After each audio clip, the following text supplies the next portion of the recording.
On a scale of 1 to 10, what's the surest you've ever been at any one moment that something absolutely sinister was looking straight at you?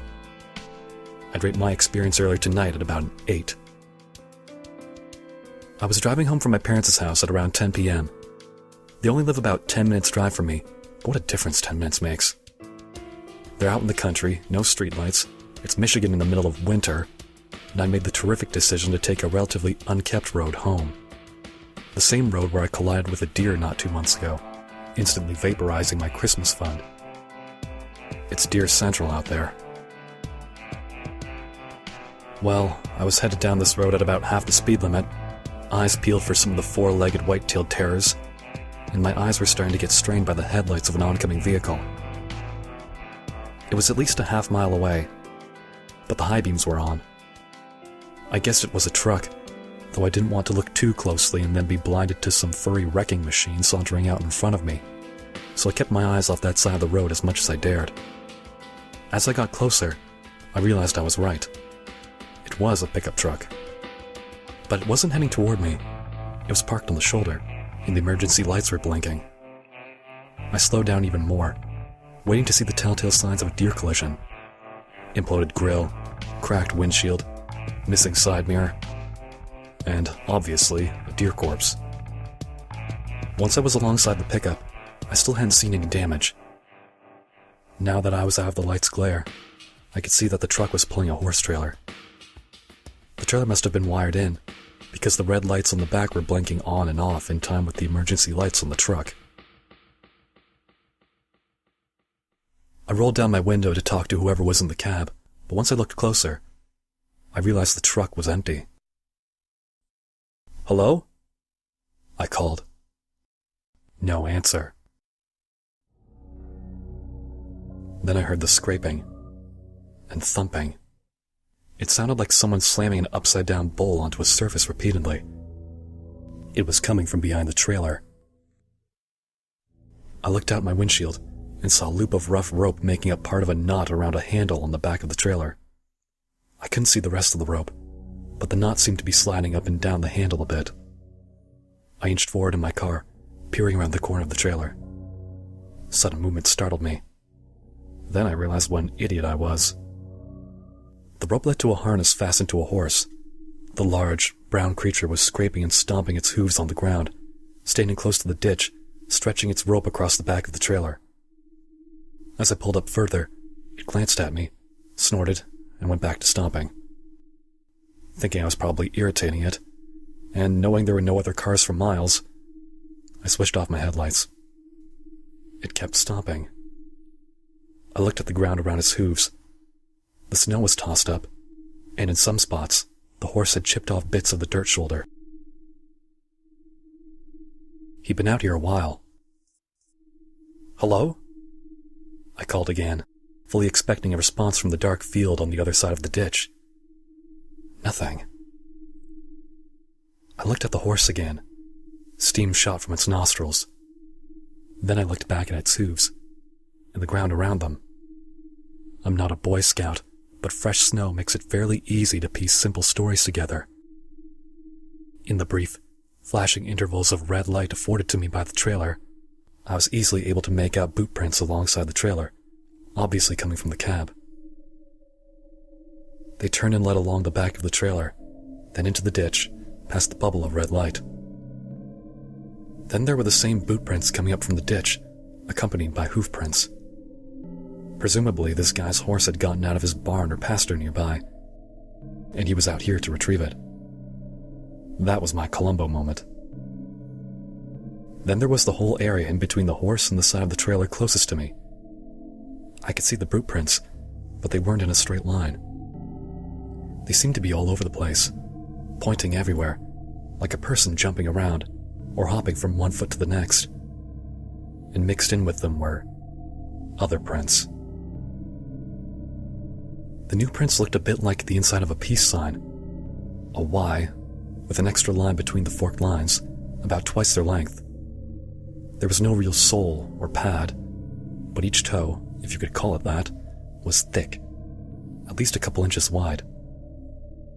And at the end of each toe print included the long rear protrusion, The handle of the fork, I suppose. The snow seemed to have another flaw in it. Not an imprint, really. More like a slit. Like from a claw.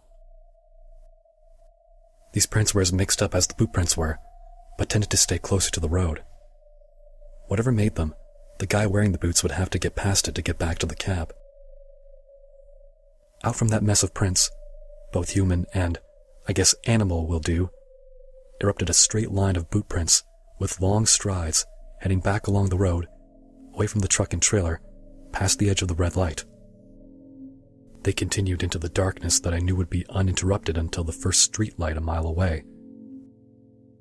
The other prints were mixed in with these ones, weaving in and out of the same line. In other words, following. Their strides were at least as long as the bootman's.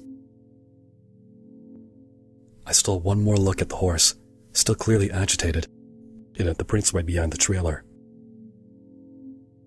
Now, obviously, snow being white, and the trailer's pulsing lights being red, all the snow in the range of the lights was going to be red.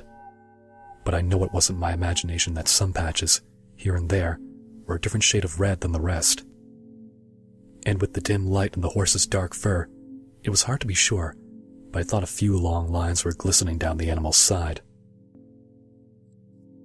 I like to think I'm not a stupid man. I saw no benefit in staying here to play detective. I decided to distance myself from the horse, trailer, truck, and prints. I flipped my lights on and started rolling away. The horse never stopped staring at me. I swear, it had the closest thing I've ever seen on an animal to the expression of a homeless man who hadn't gotten a penny all day. But as I pulled forward, I just wasn't able to take my eyes off the footprints and whatever prints on the side of the road.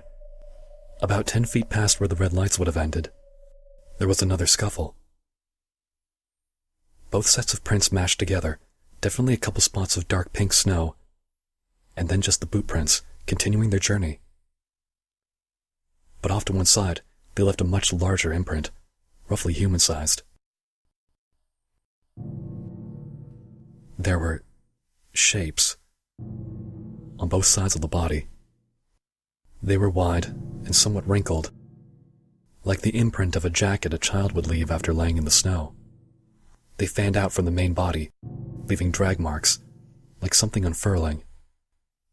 They were also ribbed. I admit I was only viewing this in passing, but I swear I know what I saw. It's hard to describe exactly, but thinking back, I'd say that comparing that shape to a snow angel would seem wrong in more ways than one.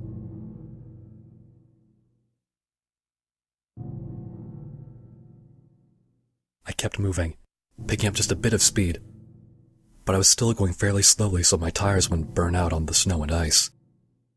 I could see the three-toed prints moving from the larger shape back to the chase, just for a few feet, and then they just ended.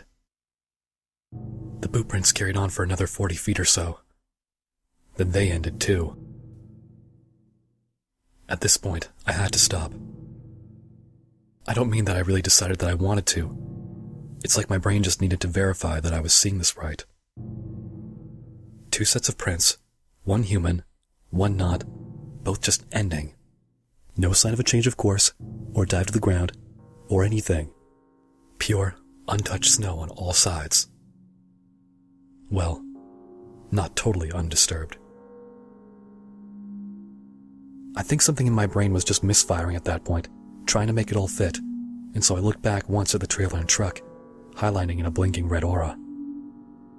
I could see the horse, still watching me. And then, in the road ahead of the truck, something shifted. It was the truck's headlights. They bounced. The truck's taillights also bounced. Just a slight dip toward the ground, then back up, like a brief pressure on the suspension. The trailer shifted just a touch. Now the horse wasn't looking at me. It was looking at the black space above the truck and trailer, the spot on the roof of the trailer that no light could reach. And it was straining against its rope harder than I've ever seen anything fight in my life. My tires burned out briefly before they found traction. So, that was my 8 moment. I really lost count of how many times on the way home I nearly slid into a ditch. I went sideways once, but I always kept control, using some combination of luck and sheer force of will to not get stranded on the road tonight. Now I'm in my driveway, and I'm wishing my garage door was working. Because right now, I'm having my 10 moment. The porch light is illuminating a portion of the roof on one wing of my house. All around me, the freshly fallen snow is undisturbed. But in that one little corner of the roof, I can just make out a pair of imprints marring the scene. I probably don't have to describe them to you. My front door is maybe 30 feet away. 30 feet. I'm wondering if I should try sleeping in the car tonight.